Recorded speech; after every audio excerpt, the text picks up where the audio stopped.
Et là, je leur dis excusez-moi, j'ai une question. On fait quoi si on trouve des pirates? Vous ne l'avez pas évoqué au briefing. Et là, ils se regardent, ils demandent au chef de bord ah, mais on a un fusil? Ouais, attends, mais il est où le fusil? Et là, tu commences à dire oh mon Dieu. Donc, tu pars dans un mindset de guerre à chaque fois, ce qui te permet eh bien, de créer un maximum de valeur, ce qui est attendu par le citoyen, par la nation. Et là, j'apprends qu'on va aider des forces spéciales canadiennes dans le nord de l'Irak. Et donc, il nous file des coordonnées et il me dit heavy machine gun dans un bâtiment. C'était assez facile pour moi, c'était de la bombe GPS. Et au final, la bombe est tombée sur l'objectif, mais elle n'a pas explosé.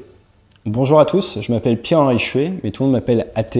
Et aujourd'hui, pour Vétérans de France, eh bien, je vais vous raconter mon histoire.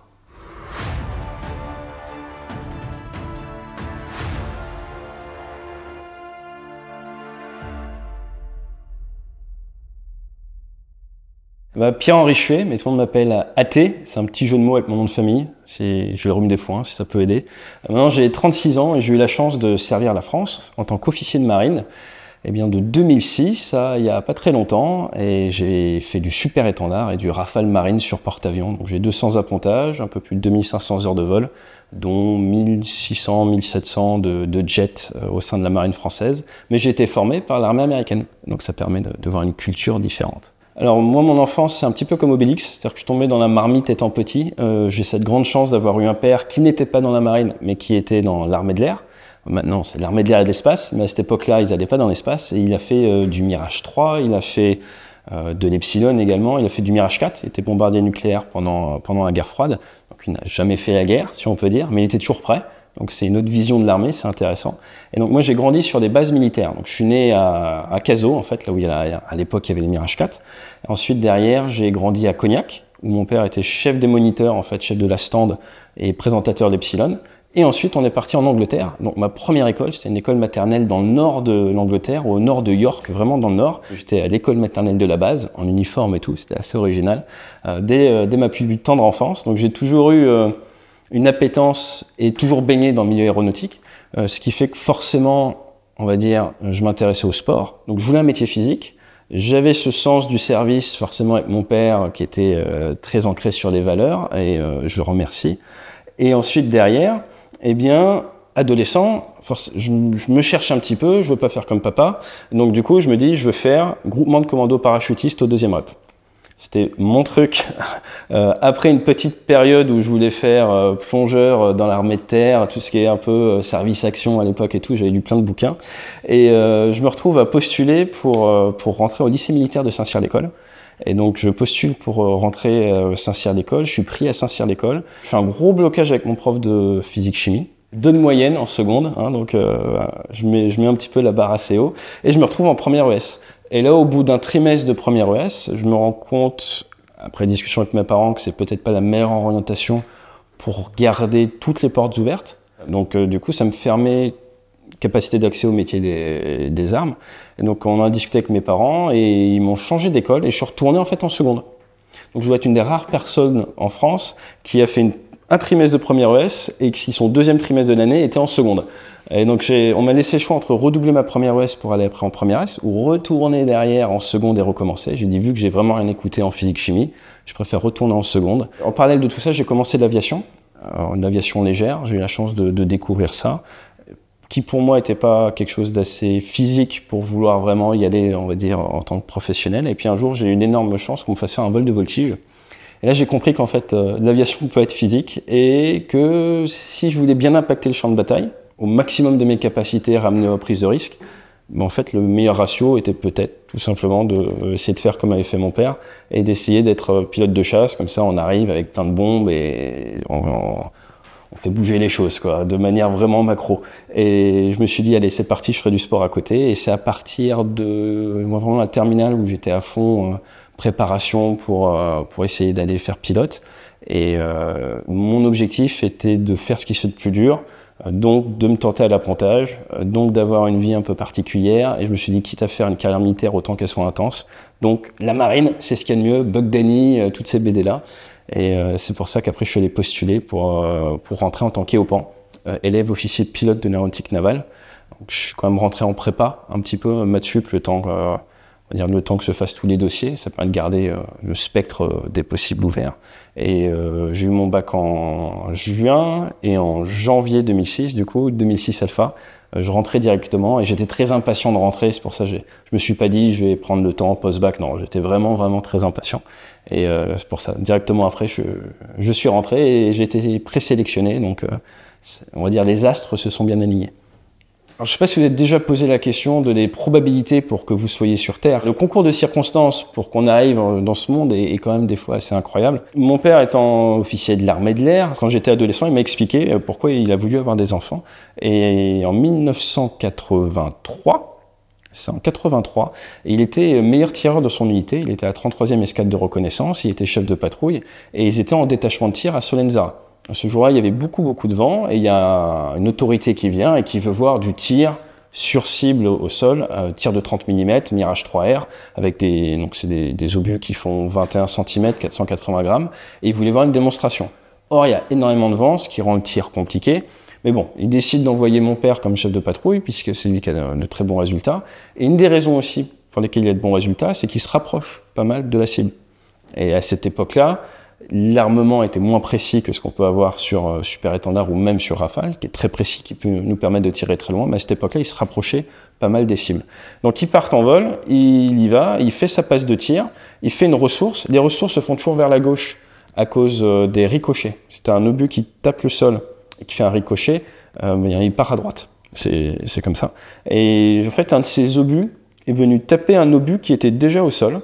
Ça a propulsé cet obus qui était déjà au sol, qu'on a à la maison, qui a monté et qui est venu impacter son aéronef et qui a détruit son réacteur. Donc il a réussi à s'auto-abattre avec un obus qui n'était pas le sien, mais qui était au sol, propulsé par un de ses obus. C'est quand même, on a les obus à la maison, c'est pas rien. Et donc du coup, il se retrouve monoréacteur, pas de moteur, L-delta, ça ne plane pas, il tente de redémarrer, ça marche pas, il s'éjecte. Il se fait récupérer en hélico, tout ça, tout va bien. Et en fait, là, il se rend compte, j'ai pas d'enfants, peut-être que ça serait une bonne idée de faire des enfants, tout ça. Et 9 mois et 15 jours plus tard, il y a ma sœur. Et moi, j'arrive en patrouille derrière. Donc il m'a expliqué ça adolescent, et depuis, j'ai une vision très différente des sièges éjectables Martin Baker. J'ai eu la chance de les rencontrer. Donc Martin Baker, c'est eux qui fabriquent les sièges. Et ils ont tout un marketing autour du fait qu'ils ont, je crois maintenant, 9600 vies sauvées. Et j'étais allé les voir, et je leur avais dit, est-ce que vous avez déjà comptabilisé le nombre de vies que vous avez créées? Et là, il m'avait dit, ah, on n'y a pas pensé. Je fais, regardez mon père, une vie sauvée, derrière ma sœur et moi. Moi, pour l'instant, j'ai 3 enfants, ma sœur, elle a 2 enfants. Quand tu commences à additionner tout ça, c'est absolument monstrueux. Et si tu pars sur quasiment 10 000 personnes, en fait, c'est bientôt plus que l'armée française en vie qui ont été créées grâce à ce siège éjectable. Et c'est une autre manière aussi de se représenter la vie, la descendance, les enfants et le hasard, j'ai envie de dire.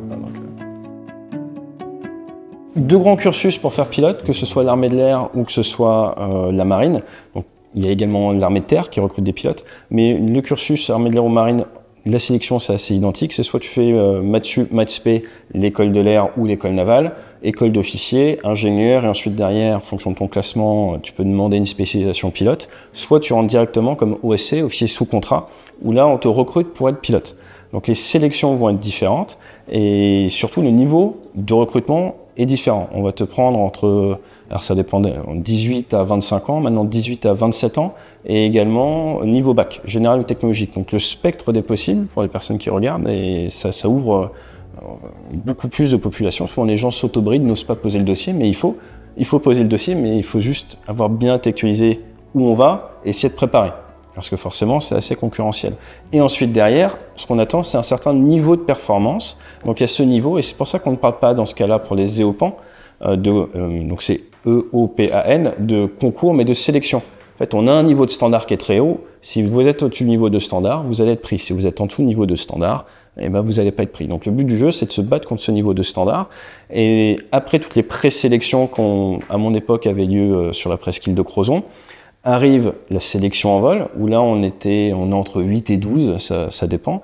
Nous on était donc janvier 2006, et l'objectif c'est de survivre à peu près 6 mois, où on va avoir du physique, de la théorie et des vols sur Cap 10, donc le Cap 10B à l'époque, qui est un petit avion de voltige, un train classique, donc qui ne pardonne pas trop, et qui va servir en fait à détecter notre capacité à emmagasiner beaucoup de choses rapidement et à le restituer correctement derrière. Donc là, on n'attend pas des gens que ce soit des bons pilotes, on attend des gens que, en lisant un texte, ils arrivent à se projeter mentalement sur ce qu'on attend d'eux. Typiquement, une boucle est censée ressembler à ça. Tu le regardes, ok, donc tu sais expliquer à quoi doit ressembler une boucle, très bien, tu connais les paramètres, tout ça.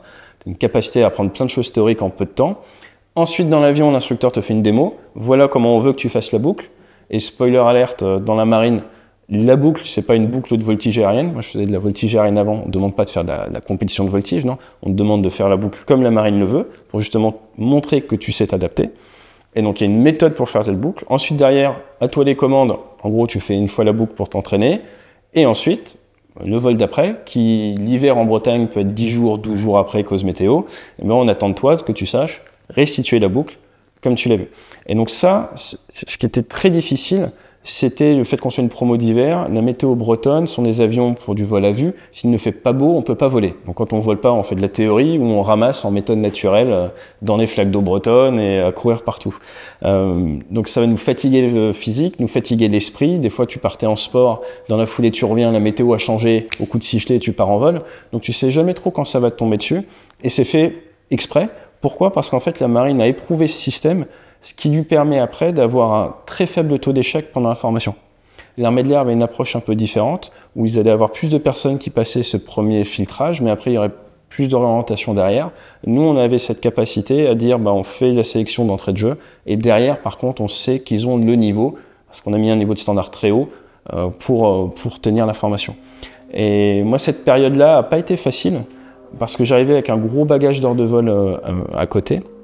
J'avais beaucoup volé, j'ai été en équipe de France de pilotage de précision sur petit Cessna et tout, j'avais fait de la voltige aérienne. Et donc du coup, la sélection était plus sur le côté psychologique. Donc il fallait rentrer ils essaient d'un peu de te mettre le doute, t'oublier que tu sais piloter, et te mettre une pression folle pour vraiment voir comment tu réagis sous pression. C'était plus de la guerre psychologique, de la psy-warfare, que du pilotage pur. Et c'est très facile de mettre la pression à un jeune de 19 ans quand tu es instructeur. Et il y avait certains instructeurs qui m'aimaient bien et certains instructeurs qui me détestaient. Et tu voyais tout de suite la différence. Et au final, j'ai eu 2 conseils d'instruction. Donc le conseil d'instruction, c'est quand tu as plusieurs vols qui se passent mal. J'ai survécu aux 2, ce qui n'est pas banal. Et en vol, je suis sorti major de ma promo, malgré 2 conseils d'instruction. Ce qui est assez drôle. Parce qu'en fait, ça veut dire qu'en vol, ça se passait bien. J'avais soit du vert, soit du bleu, soit du croix bleu. Mais je me prenais souvent des fiches d'ops parce qu'une bêtise, à cause de ce stress, à cause de cette pression, à cause d'une mauvaise compréhension. Je me rappelle avoir mal compris, par exemple, la manière dont il fallait calculer l'augmentation de ta vitesse en finale en fonction de la demi-rafale. Enfin, c'est un peu technique. Mais du coup, ils te mettent le doute et les instructeurs ne sont pas là pour t'aider. Ils ne sont pas là pour t'instruire, ils sont là pour sélectionner. Et donc, c'était vraiment une période de 6 mois qui était difficile parce que à n'importe quel moment, si ça se passe mal, tu sors. J'étais en maths sup, mais là, ça veut dire que tu peux pas reprendre ton année. Donc, tu prends quand même un petit peu des risques en termes d'orientation. On est 4 à avoir survécu, si je puis dire, à la sélection. Mais vraiment, une promo très soudée, très petite, très sympa. L'idée de cette formation, c'est de te montrer que tu es dans un environnement frustrant où il n'y a pas forcément de justice et qu'il va falloir, tout jeune homme que tu es, avec un ego en adéquation avec ton âge et tes envies professionnelles, accepter qu'il faut prendre sur soi et construire une certaine résilience en fait face aux événements. Et moi j'ai on va dire une relation particulière avec un des instructeurs qui était un jeune instructeur issu de la PATMAR, la patrouille maritime, le multimoteur. Donc tu as différents types d'instructeurs, tu as ceux qui ont fait de l'hélico. Mon commandant à cette époque-là était une personne qui avait fait une carrière sur Lynx. Il y avait des chasseurs, nous on vénérait les chasseurs, et il y avait également ceux issus de la patrouille maritime. Donc qui ont fait un cursus multimoteur, faut être franc, un peu différent. Et lui, c'était un jeune pilote qui venait faire un tour d'instruction.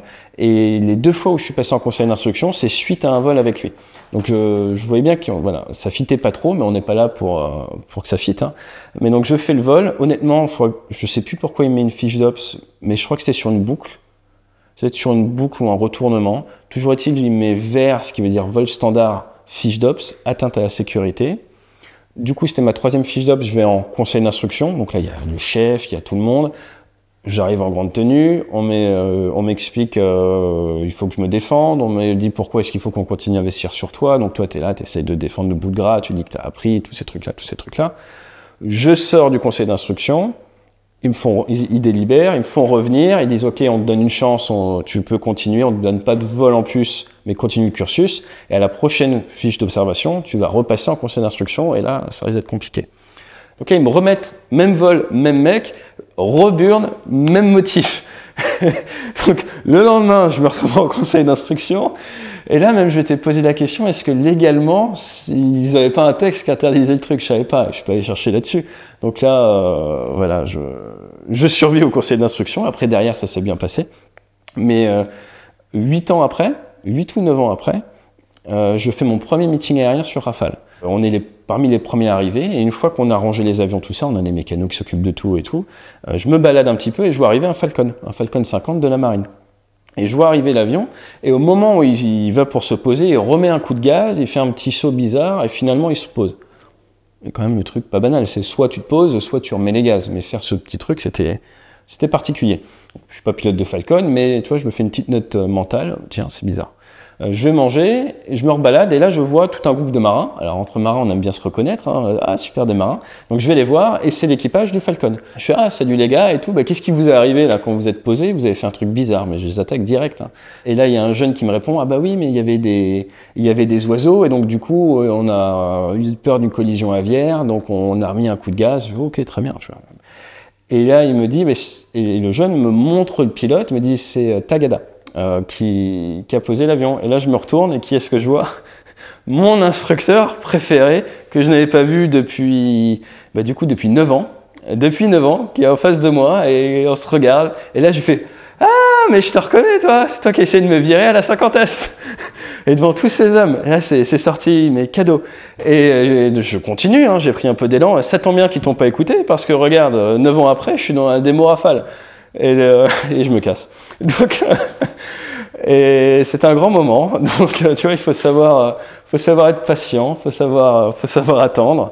Et quelques mois après, j'allais faire la guerre sur Rafale. Et après, je me prenais la tête de la patrouille derrière et haut. Donc, il n'y a absolument rien de personnel, mais je trouve cette petite anecdote sympa dans la mesure où on ne sait jamais ce que nous réserve la vie, et il ne faut pas se cramer à court terme sur peut-être un conflit que tu peux avoir avec une personne. Il faut jouer le temps long. C'est Simone Sinek qui parle de ça. Il y a deux concepts. Il y a le concept dans les jeux, il y a le jeu fini et le jeu infini. Ce qu'on appelle le finite game et l'infinite game. Et c'est quelque chose qu'on utilise dans le business, mais que tu peux utiliser dans ta carrière ou que tu peux utiliser au combat. C'est pour ça que j'en parle là. C'est quelque chose de très intéressant pour regarder l'histoire militaire de ces 50 dernières années. Tu as le type de jeu que tu joues, le jeu infini, où ton objectif c'est de continuer à jouer, et tu as le type de jeu, le jeu fini, où ton objectif c'est d'atteindre un résultat et d'arrêter. Et quand tu regardes par exemple le Vietnam, quand tu regardes l'Afghanistan, quand tu regardes la plupart des théâtres d'opération où on a été projeté, eh bien souvent, quand on arrive en tant que démocratie, on arrive dans un mindset démocratique avec des échéances électorales finies.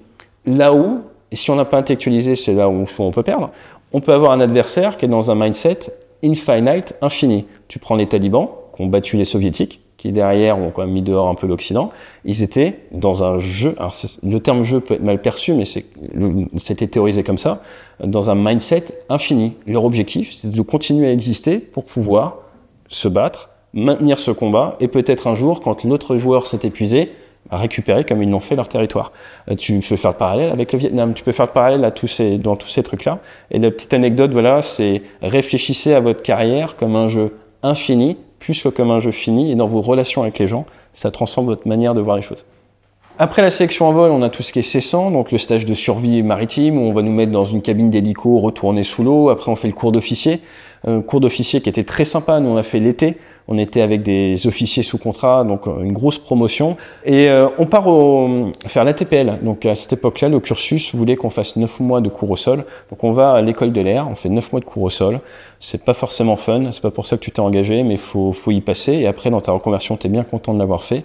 Donc c'est apprendre tous les modules. C'était 12 ou 14 unités de valeur. C'est des matières où faut tout apprendre sur réglementation aérienne, communication, mécanique du vol, la taille des lettres d'immatriculation sur les avions, combien il y a de H ou d'extincteurs dans un avion de ligne, ce genre de choses, qu'on ne voit pas trop le sens à court terme, mais ça permet également de prendre du recul par rapport à l'aviation.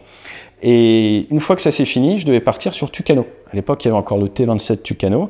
Or, nous sommes que 3 dans ma promotion à ce moment-là à faire avion. La promotion d'après, je crois qu'ils sont 6.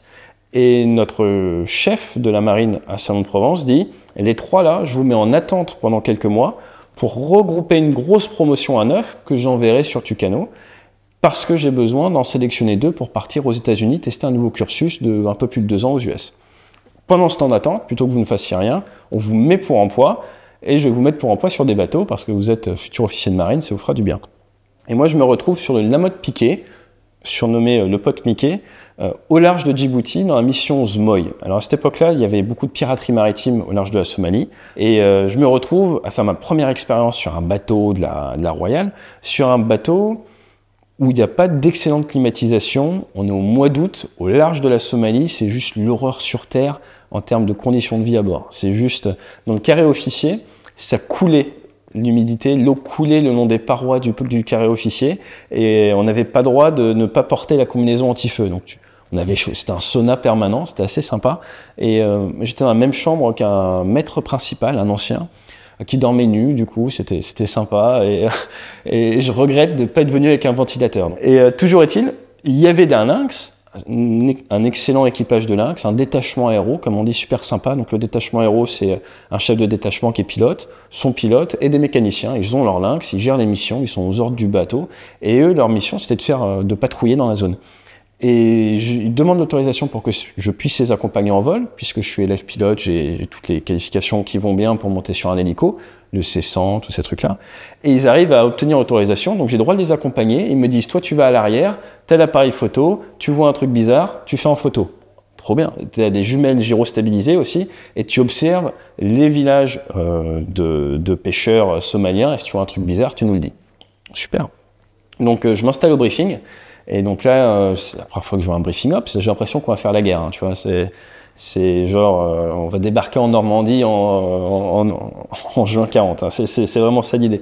Moi j'étais au taquet de chez Taquet, je réfléchis à tous les films que j'ai vus, tous les bouquins que j'ai lus, je réfléchis à tous les what if, qu'est-ce qu'on fait si tel truc arrive, si tel truc arrive. Et puis ils font leur brief, et arrive la fin du briefing, ils disent bon bah on y va. Et là je leur dis, excusez-moi, j'ai une question, et c'est ouais. On fait quoi si on trouve des pirates? Parce qu'ils ne l'avaient pas évoqué au briefing. Et là, ils se regardent tous, genre en fait, ils n'y avaient pas trop réfléchi. Parce qu'en fait, personne ne trouve jamais des pirates, mais ça n'a pas été briefé. Tu vois dans le regard qu'ils n'ont pas plus réfléchi que ça. Et là, je commence à avoir un peu peur, tu vois. Et là, ils se regardent, ils demandent au chef de bord, ah, mais on a un fusil, ouais, attends, mais il est où le fusil? Et là, tu commences à dire, oh mon Dieu, mais on fait quoi là, tu vois? Et donc bon, bah finalement, on va prendre le fusil, ouais, on va prendre le fusil et tout. Donc ils commencent à y réfléchir, et là, ça envoie une conversation. Donc note importante, quel que soit votre niveau d'ancienneté dans l'équipage, si vous voyez qu'un point a été oublié, il ne faut pas hésiter à le dire, hein. Quel que soit votre niveau d'expérience, des fois, on passe à côté par routine. Sauf que, j'avais pas tout compris au briefing. Et pendant ce vol-ops, il faisait également de l'entraînement. Donc on se met sur l'hélico, on est sur la plateforme arrière, il démarre le moteur, tac, tac, tac, il décolle, ils font un petit temps de pause. Et là, au moment de partir, l'hélico part sur la droite du navire. Et au moment de partir, plutôt que de grimper, moi je m'attendais à ce que ça monte, en fait l'instructeur réduit la puissance à son pilote qui était à l'instruction. Et donc du coup, alors que tu as le bateau qui est là, nous il y a une perte de puissance. Et la procédure pour eux, c'est d'aller se ditcher, d'aller amérir parallèle au bateau. Donc moi, je suis à l'arrière, porte ouverte, et là, je vois l'hélico qui part et qui fait une ressource, hein, comme si on allait se poser au-dessus de l'eau et qui ressource, je sais pas, à 2 ou 3 mètres de l'eau. Et moi, je suis persuadé qu'on va à l'eau. Parce qu'en fait, j'étais pas dans la confidence qu'il allait faire une panne au décollage, tu vois. Donc moi, je commence à voir et je suis juste, qu'est-ce qui vient de se passer? Et au bout de quelques minutes de vol, il y a l'instructeur qui se retourne et qui a dû voir à ma tête que fallait me mettre dans la confidence et il me dit, ah mais non, mais c'est normal, c'est un entraînement. Je suis ok, merci les gars, ça fait plaisir. Et pendant ce vol-là, qui est assez mémorable, je fais des photos, j'observe donc à 12 nautiques au large des côtes, qui est les eaux territoriales, tu vois pas grand-chose. Et à un moment, je vois un truc en mer, je suis tout content, je la rannonce. Et en fait, je vois ça ressemble à une brebis. Donc on est quand même à 22 km à peu près de la côte. Il y a une brebis là, qui flotte, et il y a un requin qui vient et qui la bouffe. Donc tu vois le requin faire des passes d'attaque et venir chipper le truc. J'ai fait des photos. J'avais des photos à l'époque de ça, et donc tu vois au milieu de la mer, tu as ce requin qui s'attaque à une brebis à 22 km au large. Donc mon fait de guerre en Zmoy, c'est d'avoir réussi à trouver une brebis qui se faisait manger par un requin au large des côtes somaliennes. Donc je suis pas sûr qu'on file une croix de la valeur militaire pour ça. Mais... Après avoir fait mon petit tour en mer au large de la Somalie, retour en France. C'est toujours pareil quand on forme un pilote, ça commence par la théorie. Donc théorie sur le Tucano, qui est un avion de fabrication brésilienne, en tandem, l'un derrière l'autre, siège éjectable, le Groix avec le masque. Donc là, on a l'impression de faire du chasseur. Hein. C'est même un avion qui est utilisé pour de l'anti-guérilla. Et là, des vols absolument extraordinaires avec des vieux de la vieille, des pilotes de l'ancienne génération, si on peut dire. Donc on s'est fait des vols absolument mémorables. La tour de Millau. Si un jour vous passez sur l'autoroute, vous voyez l'aéroport de Millau, vous voyez la tour de contrôle de Millau qui n'est pas très haute. Je me rappelle avoir regardé le contrôleur comme ça, quand j'étais en train de paxer, en train de faire un vol avec un instructeur. On est allé dans les gorges du Verdon. J'avais même un instructeur marin qui avait été convoqué par le chef parce que des photos étaient sorties où on voyait dans les gorges du Verdon un Tucano, mais photographié depuis le haut. Et donc, ça avait un petit peu fait scandale, mais à l'époque, ça, on va dire, l'aviation était légèrement différente. Hein. C'est pas si loin que ça, hein, c'est les années 2007, mais c'était encore un petit peu ça, encore un peu old school. C'était très très sympa, donc du vrai pilotage basse altitude à l'ancienne. Et là, on est 9, et il y a 2 places pour aller tester nos cursus full US.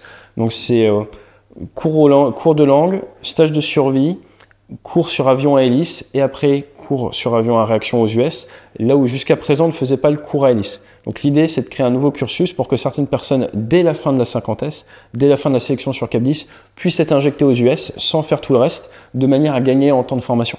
Pas faire la théorie en France, pas faire tous ces trucs-là. Donc nous on devait tester ça. Donc on refait une sélection, on est 2 à partir avec mon copain et collègue qui a fini officier d'appontage, et on se retrouve aux États-Unis, et là c'est le choc culturel. Énorme choc culturel, parce qu'en fait, en France, on est surtout dans la marine des très petits volumes où la formation vient s'adapter à tes capacités. Donc, en fait, tu as un niveau de standard en dessous duquel on ne veut pas aller, mais une fois que tu es sélectionné, on sait que tu es au standard. Et le but du jeu, c'est de venir te challenger à ton vrai niveau de compétence du jour. Et comme dans le sport, en fait, c'est comme si on faisait du fractionné tous les jours. Tu veux détruire le muscle, tu veux vraiment choquer le muscle et créer de la croissance tous les jours.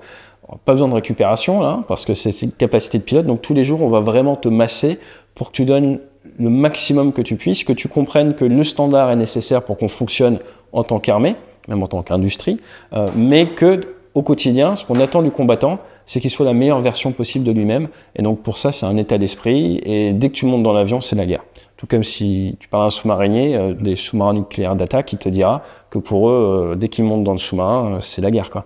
Et donc nous, c'est le même état d'esprit, tu t'installes dans l'avion, c'est la guerre. Et accessoirement, tu as les mêmes risques à la guerre, puisque il y a quand même beaucoup d'accidents, beaucoup moins maintenant, mais à une époque, hein, tu vois, dans les années 80, je crois qu'il y a une année où l'armée de l'air a planté 28 avions dans l'année.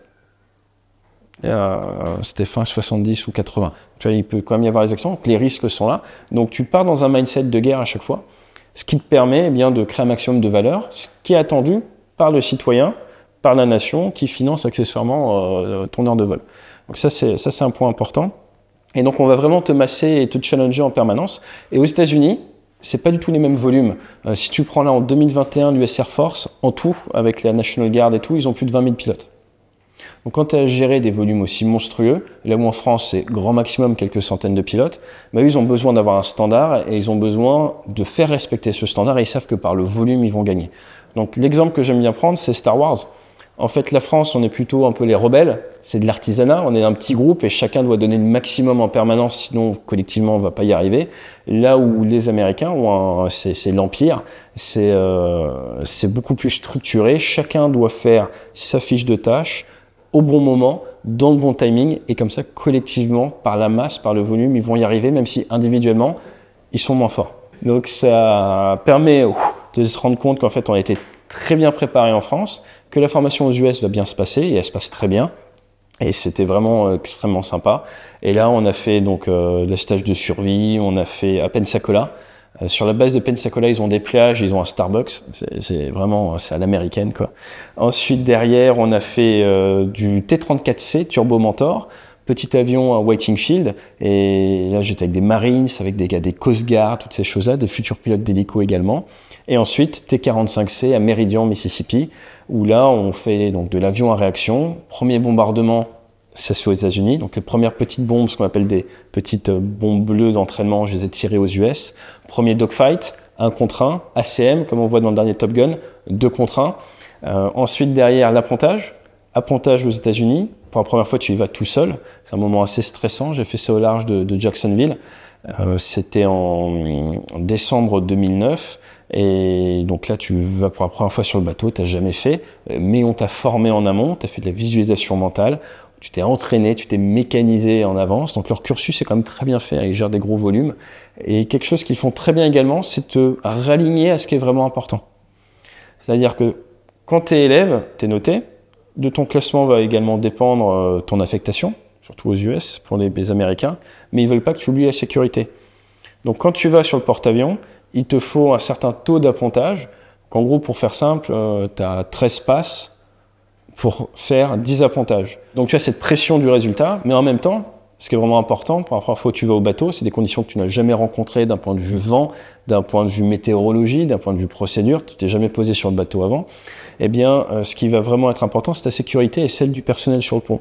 Donc ce qu'ils font avant de t'envoyer sur le premier vol, juste avant, ils te passent une petite vidéo qui a un accident qui a eu lieu dans les années 80 où un pilote, sur son premier appontage, première tentative d'appontage, avec un T2 Buckeye, eh bien, il s'est tué. Il est arrivé, il était un peu trop haut, il réduit un peu trop, derrière, il tarde trop à remettre les gaz, il tire trop sur le manche, il a un souci au niveau d'un instrument et il se retrouve à monter comme ça, à déclencher, il passe sur le dos et vient s'écraser sur le pont d'envol, se tue et tue 4 personnes au sol et en blesse une quinzaine. Et donc ça, c'est assez fort chez les Américains, qui est que tu as toujours cette bienveillance, mais ils savent te raligner au moment où il faut à ce qui est vraiment important.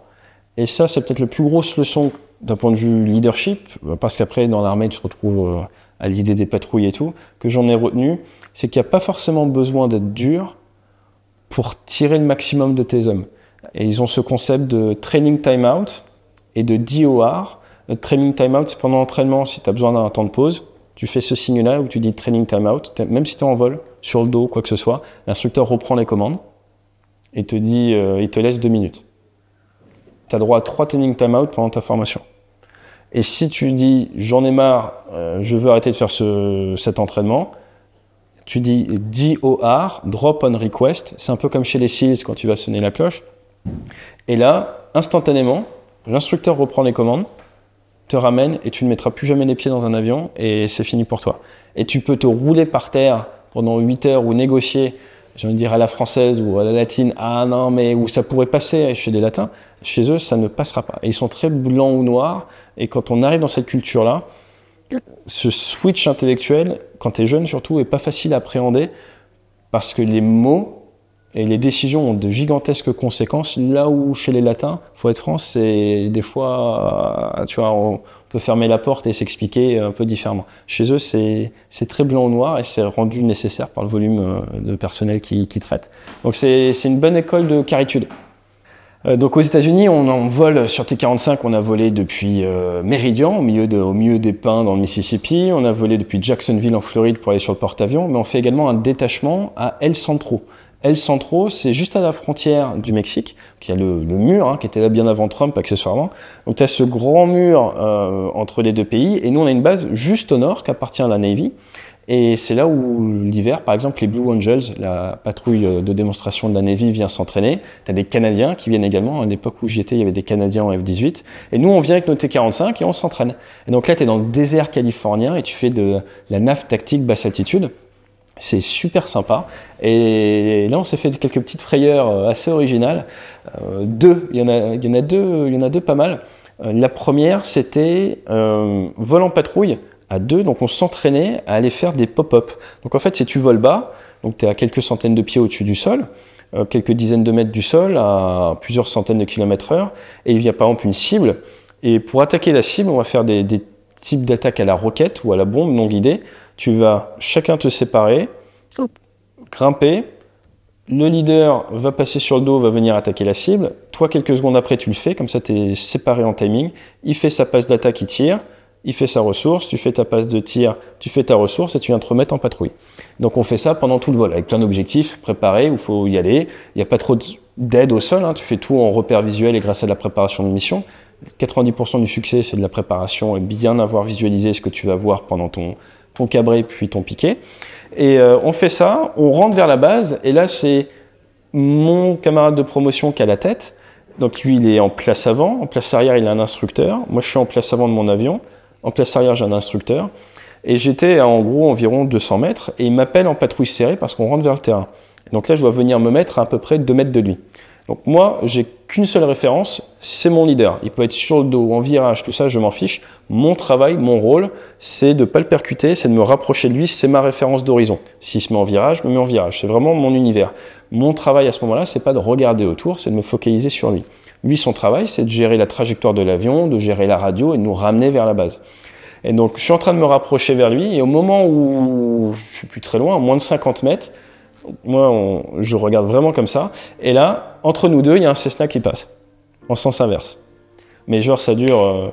là, tu vois passer un Cessna, donc c'est des petits avions légers, elle est haute, 110 chevaux, et pile poil, iso-altitude, sens inverse. Mais là, même, tu as un doute de l'avoir vu, tu vois, ça a duré 0,2 secondes. La vitesse de rapprochement est folle. Et donc là, je demande à mon instructeur, vous avez vu ce que j'ai vu? Et il me fait oui. Et il appelle à la radio notre instructeur qui dit, t'as vu ce que j'ai vu? Là, qui dit oui. Et personne l'a vu. Ce qui arrive, des fois, voilà. Donc c'est voir et éviter. Souvent, les gens se disent, les avions de chasse, tout ça, vous avez des super systèmes, vous voyez tout. Non, on regarde dehors. Là, normalement, tout le monde scanne, mais sur cette phase-là, c'est que lui qui scanne. À ce moment-là, il y avait une forte charge de travail. Il suffit qu'il regarde à gauche pendant 5 secondes et il voit pas le truc. Ça peut arriver. Le Cessna, pareil. C'est-à-dire qu'il y a défaut du contrôle, défaut de moi, hein, parce qu'il n'y a pas d'excuse, défaut de mon instructeur, défaut des deux de l'autre avion et défaut du Cessna. Ça arrive. Et donc on ne sait pas pourquoi on n'est pas mort, mais on n'est pas mort, ce qui est une bonne chose. Ce qui nous amène directement vers, dans l'aviation, il y a plein de gens qui meurent sans savoir pourquoi. Et c'est typiquement ce genre d'événement à quelques centimètres de moins. Et une autre fois, toujours sur le même détachement, c'est par la loi des séries. Ce coup-ci, donc notre vol s'est bien passé, on a le droit d'y aller en solo. Donc on part tous les deux solo et on est suivi par un troisième avion qui est l'instructeur qui nous surveille. Donc on fait notre vol basse altitude, on fait nos pop-up et à un moment on arrive sur une cible. Mon leader grimpe, je grimpe aussi et là on commence à foncer vers la cible et au moment où on voit la cible, qu'est-ce qui arrive? Verticale la cible, 2 F-18. Parce qu'il y a pas mal de monde dans la région, et il y avait 2 F-18 qui sortaient d'un vol basse altitude, et le point qu'on attaquait était leur point de sortie de la basse altitude. Donc nous, on est en train d'arriver comme ça, il y a notre instructeur qui est derrière, il voit donc les deux avions là, et là, qu'est-ce qu'il voit qui arrive de super bas? C'est gros, un F-18, hein. 2 F-18 qui montent. Et donc en fait, tu as les deux petits T-45 en train de piquer, et les deux F-18 qui nous ont pas vus. Parce que pareil, il faut regarder dehors, et leur radar, s'ils ont fonction de virage et tout. Et donc tu as les deux F-18, et nous on arrive, et l'instructeur derrière, qui nous a dit derrière au débrief, je pensais maintenant avoir une grosse boule de feu, et tu sais, il allait perdre ses deux Français. On lui confie 2 élèves, 2 Français, t'as fait quoi? Bah, ils ont percuté des F-18, tout le monde est mort, j'ai l'honneur de vous rendre compte. Tu vois, ils voyaient déjà en train de faire les papiers, genre, comment je vais expliquer ça? Et c'était un moment absolument génial, parce que moi j'ai trouvé ça super beau, tu vois, t'arrives sur la zone, et là tu vois, toute la puissance du F-18 qu'on voit dans Top Gun 2, hein, c'est un truc énorme, qui cabre comme ça, qui change d'aspect. Et en fait, quand tu les vois changer d'aspect en vol, ça donne un sentiment de puissance assez énorme. Et même de manière générale, quand tu es en vol et que tu vois un gros avion de chasse, tu vois la puissance du truc. C'est comme quand tu es en plongée et que tu vois un requin. Tu vois que c'est chez lui, quoi. Quand tu es dans ton petit T-45 et que tu vois un F-18, tu vois que accessoirement, lui tomber dessus, il nous a pas vu, tu vois. Mais sur le papier, c'est quand même chez lui. Il est tout gris, nous on a des couleurs blanches et rouges, tu vois, c'est moins funky. Et donc là, il bouge et tout le monde arrive à s'éviter, tant mieux. Et c'est rigolo parce que cet événement qui t'arrive alors que nous on était genre à 1 mois de devenir officiellement pilote de chasse, à une brevetée, qui pour toi est quelque chose presque de survie du fait de ton niveau d'expérience, tu te dis ça m'arrive 3, 4, 5 ans après. Là, le réflexe, ça aurait été de manœuvrer pour se placer derrière le F-18, changer de fréquence, passer sur la fréquence garde, donc 243, qui est une fréquence internationale de détresse pour les avions militaires, sur lesquels ne sont pas les civils, et annoncer sur garde Fox to kill, qui veut dire je te mets un missile infrarouge, t'es mort. Juste pour l'humilier, tu vois, d'un point de vue professionnel, et après pouvoir dire, les chercher dans les escadrons, c'est qui les gars à qui on a fait un Fox to kill? Parce que tout le monde aurait dit, mais qui a annoncé un kill sur garde, tu vois? Et dire, nous on est les T-45 et on a abattu les F-18, tu vois.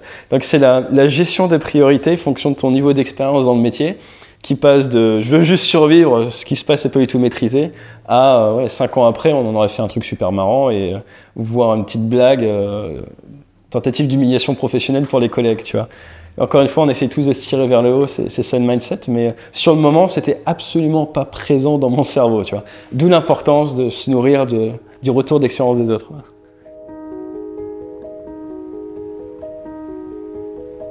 On a pas mal de petits dictons. Par exemple, dans la marine, il faut soit être bon à l'appontage, soit au ravitaillement. Parce que si tu n'arrives pas à ponter, soit il y a un avion ravitailleur au-dessus, qui est un Rafale ou un super étendard avec un kit spécial, qui va te redonner du pétrole. Il faut quand même être bon à l'appontage, sinon tu vas avoir un souci. Grosso modo, à l'appontage à l'heure actuelle sur Rafale, si tu n'es pas dans les plus de 9 appontages sur 10 tentatives, c'est pas une situation d'avenir pour ta carrière. C'était beaucoup plus dur en super étendard. Il faudrait voir les chiffres exacts, on était plus sur du 7 sur 10. Mais les avions modernes ont rendu ça plus facile. Toujours est-il, quand on apprend sur T-45, qui est donc un avion école, qui est assez permissif. C'est pas un avion très difficile à piloter. Et surtout, ta vitesse d'approche est assez loin de ta vitesse de décrochage. Après, je suis allé faire du super étendard. Le super étendard, tu étais très très proche du décrochage. Les conditions aérodynamiques ne sont pas les mêmes et c'est beaucoup plus difficile. Et donc, le jour où tu vas faire ton premier appontage, tu t'es entraîné plusieurs centaines de fois dans le circuit à terre avec une piste qui ne bouge pas. Tu as fait un peu de simulateur qui est en gros du flight sim des années 2000.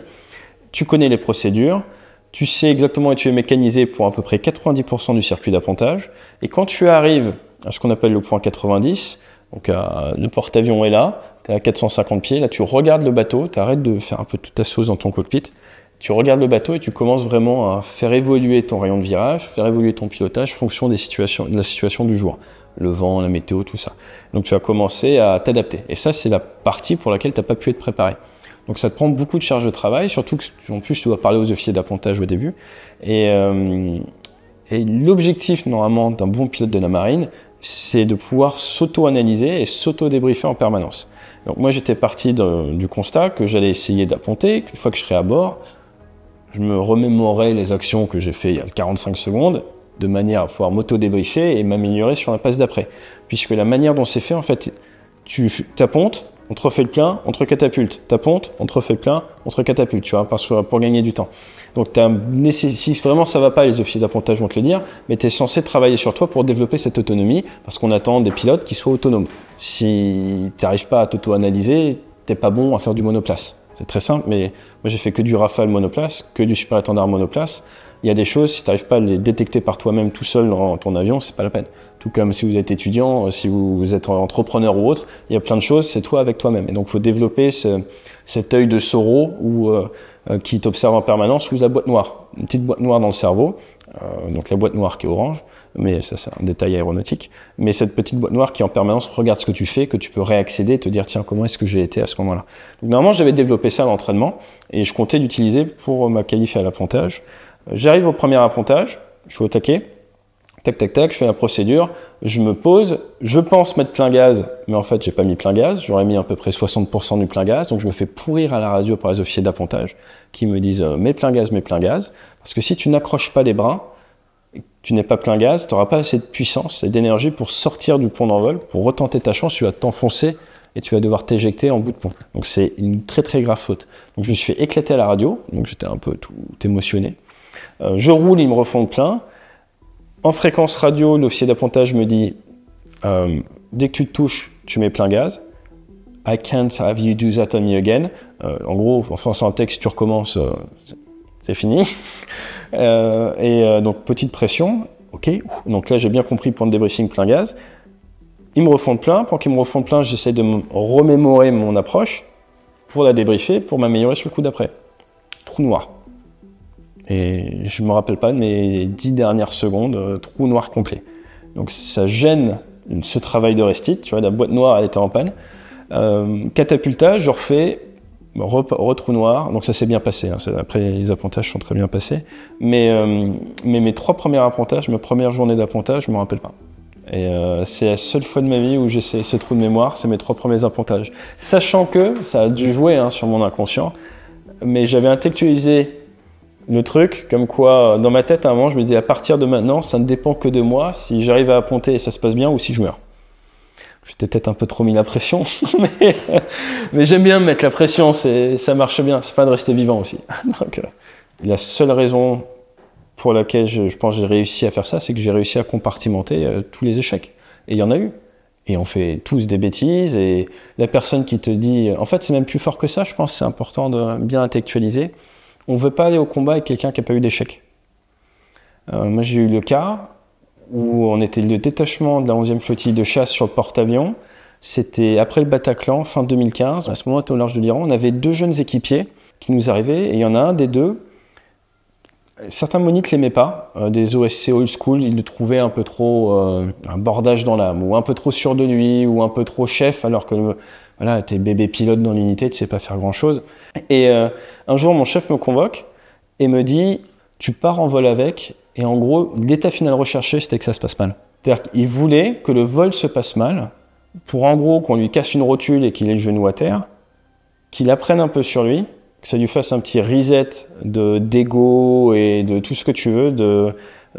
On pourra en parler pendant des heures, il y a plein de vertus pédagogiques à faire ça, mais parce qu'on voulait qu'il soit mis en difficulté face à lui-même, en fait, avant d'aller au combat. Il fallait lui mettre un genou à terre, il fallait qu'il se relève par lui-même, et c'est pas facile. Et donc moi, je pense quand même considéré comme un leader plutôt sympa, en tout cas d'un point de vue qualité humaine, je faisais pas peur, et c'est pour ça que c'est moi qu'on me demandait ce genre de truc. Donc on part en vol. Forcément, quand tu veux que ça se passe mal, c'est facile de faire en sorte que ça se passe mal. Donc rien de tragique, mais on est parti en vol, et en gros je lui ai dit que c'était pas au niveau nécessaire et tout pour faire équipier Ops. Il l'a très mal vécu sur le moment. Après, je suis repassé le voir dans la soirée pour lui expliquer un peu le côté pédagogique derrière et ce qu'on attendait de lui. Et ce qu'on attendait de lui, c'est qu'il soit au rendez-vous sur le vol du lendemain, qui était justement avec le chef. Et il a été au rendez-vous le vol du lendemain avec le chef. Et après, je me rappelle encore son sourire quand il a pu faire son premier vol Ops quelques jours après. Mais il y a cette philosophie-là quand même, qui est que quoi que tu fasses dans cette industrie-là, dans ce métier-là, tu vas être challengé. Et tu perds un moteur, tu as un souci. Enfin, il va forcément t'arriver des choses. Et ce qui fait la différence entre le bon et le mauvais chasseur, et tout le monde tire, mais c'est surtout ta capacité à ce qu'on appelle compartimenter mentalement, à réussir à faire la part des choses. C'est pas parce que ton vol s'est mal passé sur la première partie, c'est pas parce que ton vol s'est mal passé sur la préparation qu'il faut que ça ait un impact négatif sur le reste.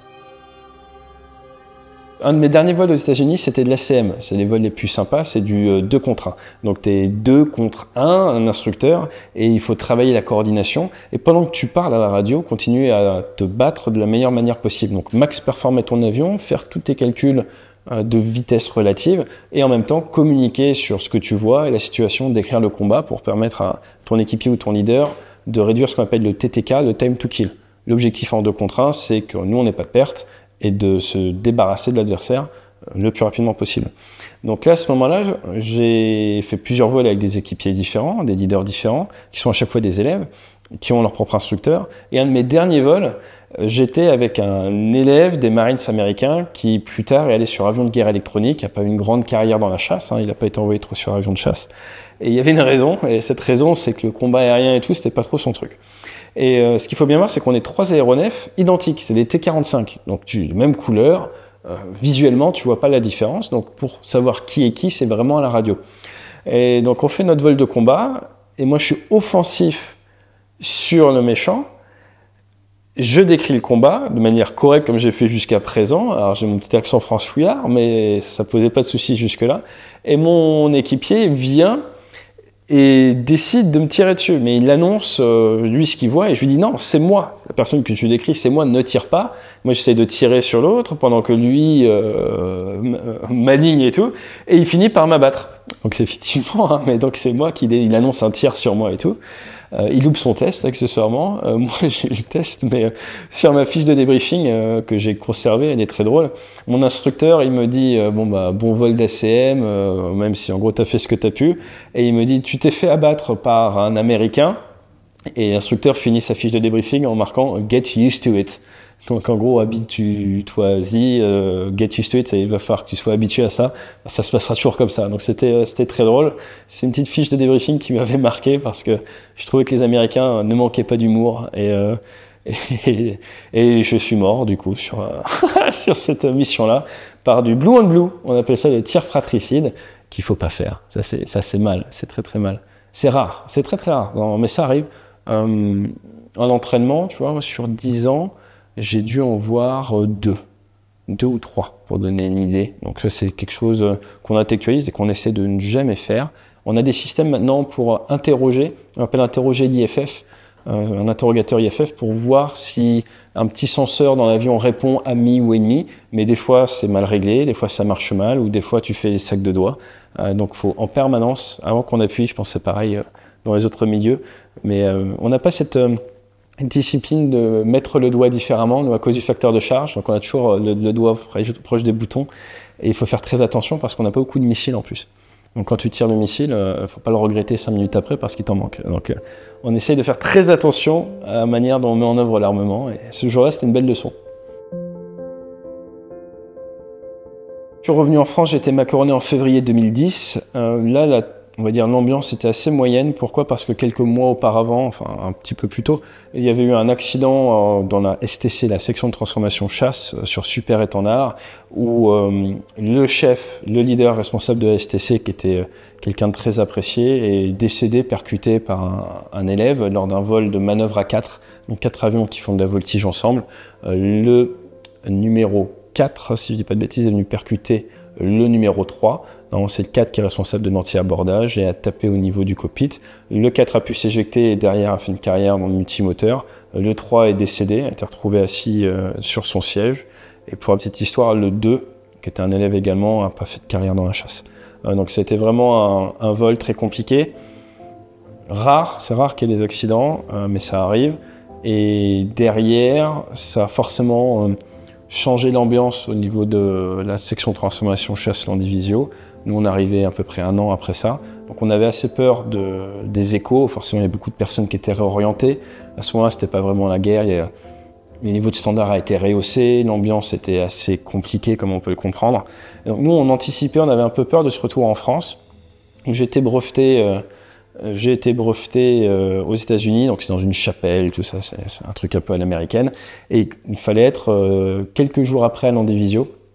Et entre le moment où tu clôtures plus de 26 mois de vie américaine et le moment où tu finis, surtout en 2010, au fin fond de la Bretagne, Landivisio, Finistère Nord, il n'y avait que quelques jours et il faut tout réorganiser ta vie, personne ne t'aide. C'est pas simple, tu as 0 contact sur place. À l'époque, c'était moins technologique que maintenant, faut être franc.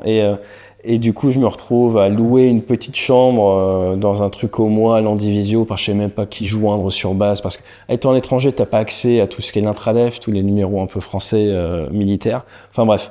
Et un énorme changement d'ambiance. Où aux États-Unis, t'es officier, t'es bien traité, ça y est, t'es macaroné, c'est la fête, tout va bien. Les autres Américains, ils partent dans leurs super affectations, côte Est ou en Californie. Et puis toi, c'est vas-y, tu pars au fin fond de la Bretagne, personne ne va t'accompagner, tu sais pas vraiment à qui il faut te présenter, à quelle heure, t'as pas les badges pour rentrer parce que ça fait 2 ans et demi que t'es pas dans le pays, t'as même plus ta carte SNCF à jour, enfin tu vois, il y a rien de bon.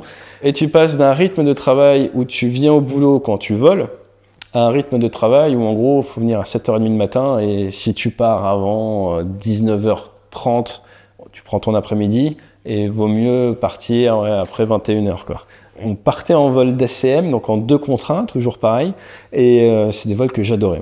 Vraiment, c'est un vol que j'aimais beaucoup. Il y a le côté compétition, il y a le côté, il y a un objectif où on peut clairement débriefer derrière, et puis c'est physique. Tu vas tirer sur l'avion, c'est fin.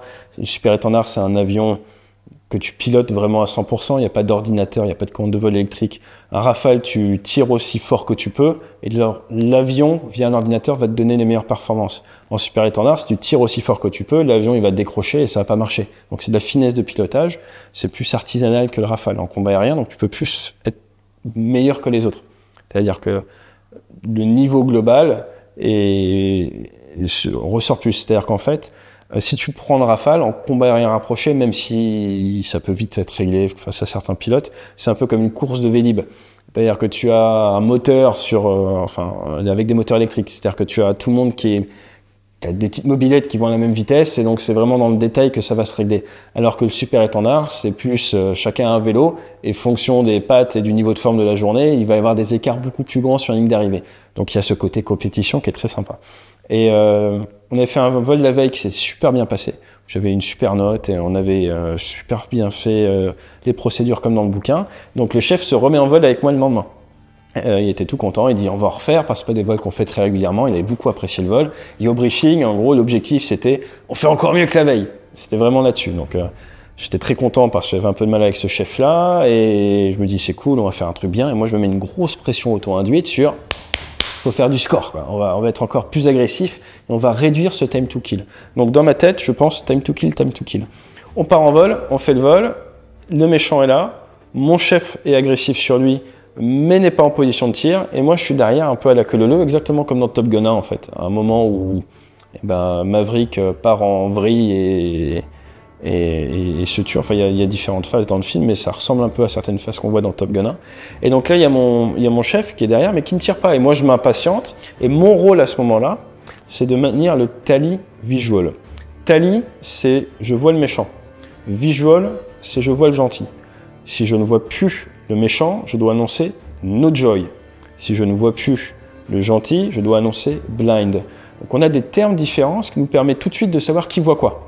Si je suis en vol, qu'on est en 2 contre 1 et que j'annonce tally visual, c'est-à-dire que je vois tout le monde et c'est ma responsabilité de ne rentrer dans personne. Accessoirement, c'est ce commandant-là qui avait dû annoncer à la femme de l'instructeur qui a été tué que son mari était mort. Donc voilà, l'importance de l'anti-collision, l'anti-abordage comme on dit. Toujours est-il, moi ma responsabilité c'est de maintenir le visuel de tout le monde. Je vois que ça n'avance pas, je décide de tirer un peu plus fort sur le manche, de masquer mon leader pendant quelques secondes pour avoir mon opportunité de tir, ce que je fais sans l'annoncer. Donc je ne dis pas que je suis blind, donc je n'annonce pas que je n'assure plus l'anti-collision avec mon leader, ce qui est une faute. Une faute, c'est une transgression volontaire d'un texte. Alors, je ne l'ai pas intellectualisé comme ça, hein, en fait, je ne fais pas exprès de ne pas le faire, mais il y a juste trop de charge de travail et j'y pense pas. Je ne suis pas assez bon à ce moment-là pour y penser. Je fais mon truc, j'annonce le tir, je remets les ailes à plat, mon leader annonce fin de la manœuvre et je le vois à ma droite à 300 mètres. Et là, ça me fait un peu bizarre parce que pour moi, dans la projection mentale, dans ma conscience de la situation, il ne devrait pas être là. Il devait être un peu plus loin par là-bas. Ok. On est au pétrole, je rassemble, on rentre au terrain, débriefing. Et là, il a été très fort, hein. La marine a ça de bon. Des fois, au débriefing, ils savent vraiment créer de l'ancrage émotionnel. Donc, il y a cette culture de donner la bonne question au bon moment pour obtenir l'effet voulu chez l'élève. Ça, c'est quelque chose, je suis sûr que pendant une demi-heure, il a réfléchi à comment il allait amener son point pédagogique. C'est quelque chose, je pense, il y a cet art-là dans la pédagogie militaire française. Comment est-ce que je vais bien appuyer sans pour autant que ça soit à moi qu'on en veuille, mais vraiment comment est-ce que je lui mets la tête dedans, quoi. Et je l'ai fait encore il n'y a pas longtemps avec quelqu'un de mon équipe, donc c'est quelque chose que je garde, que j'aime bien. C'est très efficace et surtout ça ne te coûte pas de point de relation. Et donc on arrive au débriefing et il me dit est-ce qu'il y a un point de sécurité? Alors non, tu as vu quelque chose d'original? Non, et il n'était pas énervé, rien du tout. Et il m'explique donc ce qui s'est passé. Et ce qui s'est passé, c'est qu'au moment où moi j'ai commencé à tirer, où je l'ai masqué, ce qu'on appelle un belly up turn ou un blind lean turn, mais en fait, lui commençait à tirer pour prendre son tir. Et du coup, je suis venu me rapprocher de lui et j'ai failli le percuter. Et il m'a vu en vision périphérique et il m'a évité. Et s'il ne m'avait pas évité, en fait, moi je serais venu taper dessus comme ça, sans le voir. En gros, ce qui s'était passé 2 ans avant. Et donc là, je me suis un peu fait débriefer, un peu beaucoup, mais ce qui était intéressant, et a posteriori, vraiment le message intéressant qu'il y a à faire passer, c'est comment en fait, doucement mais sûrement, je m'étais désaligné de notre objectif en tant que militaire à l'entraînement pour me créer mon propre objectif de jeune pilote de chasse qui veut faire sa place dans la boutique et montrer sa valeur professionnelle parce qu'il est ultra compétitif. Parce que quand on attend d'un chasseur, mais pas que. À l'époque, dans les années 40, dans les années 50, dans les années 60, c'était la mission, la mission, la mission. L'objectif, il y a des casses, on s'en fiche, on peut perdre 10% des effectifs, l'avion coûte pas cher, le staff coûte pas cher à former, il y a du turnover, c'est pas grave. Une guerre froide, on a réduit le format d'armée, on s'est mis à se dire, il faut quand même faire un peu plus attention. On arrive sur les années post, on va dire 2000-2005, beaucoup moins de matériel, beaucoup moins de ressources humaines, Et surtout, si tu casses du matos, c'est du matos qui va te manquer et qui va manquer à la protection de l'État pendant des années. Nous, on a perdu 4 Rafales depuis le début dans la marine, on ne nous en a pas recommandé encore. Or, quand tu regardes le parc en état de vol, si par exemple tu pars en vol, tu as le porte-avions, tu as 12 avions à bord, il y en a 2 qui partent en vol, il y en a 2 qui se percutent, tu viens de perdre, fais le calcul, on va dire qu'il y avait 10 avions en état de vol, tu viens de perdre 20% des capacités de défense du groupe aéronaval. C'est juste monstrueux d'un point de vue aéronautique. Et ce que je n'avais pas intellectualisé, justement parce que c'est la dichotomie d'avoir grandi dans une famille militaire, j'arrivais avec un état d'esprit aligné à ce qu'était la chasse dans les années 70 et 80. Avec toutes les histoires de mon père et de ses collègues, c'était complètement une autre aviation. Ce qu'on attendait de moi avant tout, c'était la sécurité. Et quand tu finissais le briefing en disant, le leader qui dit la sécurité, en anglais safety is paramount, tu peux rapidement rentrer dans un état d'esprit où on le dit, on le répète, mais ça ne t'impacte pas intellectuellement. Et du coup, c'est pas parce que tu en parles au briefing que c'est présent dans le cerveau lors du vol. Et je n'intellectualisais pas vraiment mes priorités en tant que pilote à l'entraînement en France à ce moment-là, qui devaient être la sécurité. Pourquoi? Je n'avais pas compris le pourquoi cette sécurité est importante, pour la préservation des vies, mais également du matériel. Et donc, si moi, en tant que militaire qui veut servir ma nation, j'essaie d'être le meilleur possible, mais je casse du matos, en fait, je desserre ma nation. Et en me le présentant comme ça, en me l'intellectualisant comme ça, là, maintenant, j'arrive à y être bien aligné en vol, parce que je vois la cohérence ensemble. Et ça, je ne l'avais pas compris. Et donc, c'est vraiment... il m'a expliqué que notre objectif numéro 1, c'était la sécurité, et ça a vraiment eu un énorme impact dans le reste de ma carrière derrière, parce que sinon, je me serais tué, je pense. Alors, j'espère que j'aurais tué personne, mais parce que j'étais pas du tout aligné aux bonnes choses, je n'avais pas intellectualisé correctement. Et moi, c'est une bonne leçon en tant que formateur également, parce que tu peux répéter toute la journée à tes élèves, à tes enfants, même la sécurité, c'est important. S'ils n'ont pas bien compris ou si concrètement ils ne voient pas le pourquoi du comment, dans le cerveau sous forte charge de travail, ça passe à l'as. Et ça, c'est la grosse leçon que j'ai retenue de cet accident-là où j'ai failli tuer mon chef. Donc le mois d'août, souvent, à l'Andivisio, eh bien, c'est un mois où on ne travaille pas. C'est le mois un peu des vacances. La base de l'Andivisio n'est pas une base opérationnelle. Donc du coup, c'est une base où on peut se permettre de prendre des vacances l'été. Et c'est souvent, l'année est souvent rythmée autour de vacances au mois d'août. Ensuite, derrière, on reprend. Ça part en mer en début octobre, généralement, ou début novembre. Et après, ça part souvent en mer plus longtemps, fin d'année et début d'année. Et donc, on a des sortes de cycles comme ça. Et en 2015, eh bien, on reprend à fond la caisse, comme d'habitude, fin août, début septembre. Là, je me retrouve donc dans les meetings aériens, à faire des meetings aériens le week-end, et la semaine, à gérer l'unité.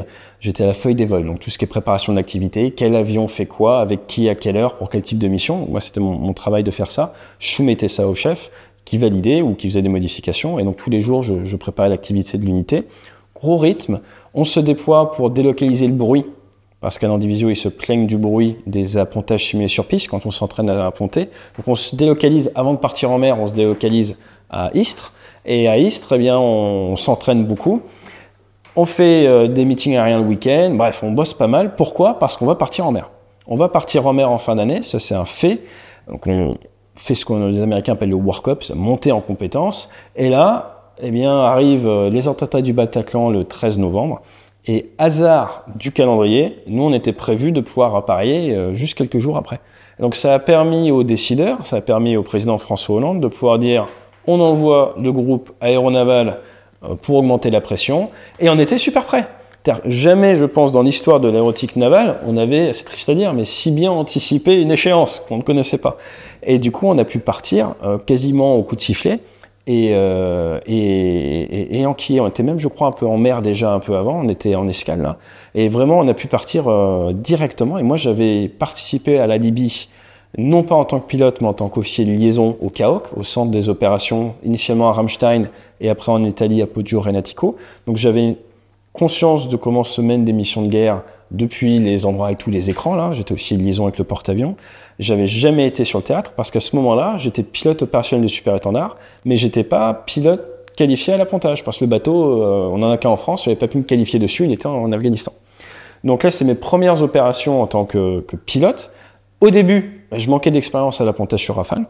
Donc j'ai dû faire beaucoup de ce qu'on appelle des catapos, catapultage à pontage pour pouvoir avoir 40 à pontage et être ce qu'on appelle confirmé à l'appontage, donc pouvoir partir. Donc les tout premiers vols de guerre qu'il y a eu depuis le porte-avions à ce moment-là, j'étais nounou, donc je donnais du pétrole aux autres. Et après, j'ai pu aller faire mes missions de guerre. Et là, j'ai découvert un petit peu les vols de guerre, les vols longs. Mon premier vol long, c'était au-dessus de l'Irak directement. Il y a en fait deux grands cas quand on est au-dessus de l'Irak en termes de vol. Il y a le cas où il fait beau, et là, tu peux être utile, tu peux regarder ce qui se passe au sol. Et si tu as des bombes guidées laser ou des bombes guidées GPS, quoi qu'il arrive, tu pourras impacter les choses et les personnels au sol. Ou le cas où il fait pas beau. Et là, pour plein de raisons, presque, je vais dire, d'inertie administrative, on partait quand même à 2 avions toujours, avec un avion avec des bombes laser et un avion avec des bombes guidées GPS. Donc s'il fait pas beau, le laser ne fonctionne pas. Ma grosse blague, c'est de dire heureusement que personne n'a voulu faire un califat dans le Finistère Nord, parce qu'on n'aurait rien pu faire.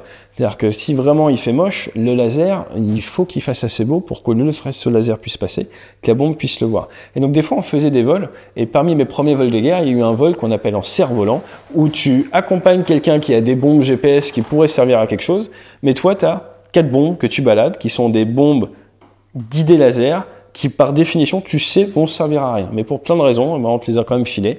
Donc là, il y a des missions de guerre frustrantes, comme ça, où tu te dis, je ne sers pas à grand-chose. Tu accompagnes quand même ton leader. Et tu as des missions où, par contre, tu peux impacter. Et moi, il m'a fallu quelques missions de guerre avant d'avoir besoin d'impacter le tas des opérations. Et tout ce qu'on faisait à ce moment-là, c'était de l'appui pour les forces spéciales au sol. Donc pour faire très simple, tu avais des Kurdes, tu avais des Irakiens, tu avais des Américains, tu avais des Canadiens, tu avais des Français, tu avais tout ça au sol. S'ils avaient un problème, ils appelaient une sorte de centre à Erbil où il y avait les forces spéciales et de la coordination qui après nous appelaient. Et nous, on était comme des gendarmes qui patrouillent dans des secteurs. Donc on avait des patrouilles au nord de l'Irak, des patrouilles du côté de Ramadi dans le centre de l'Irak. Et fonction de la problématique, eh bien, on nous appelait et on se déplaçait. On prenait du contact radio avec les gens au sol ou via un intermédiaire.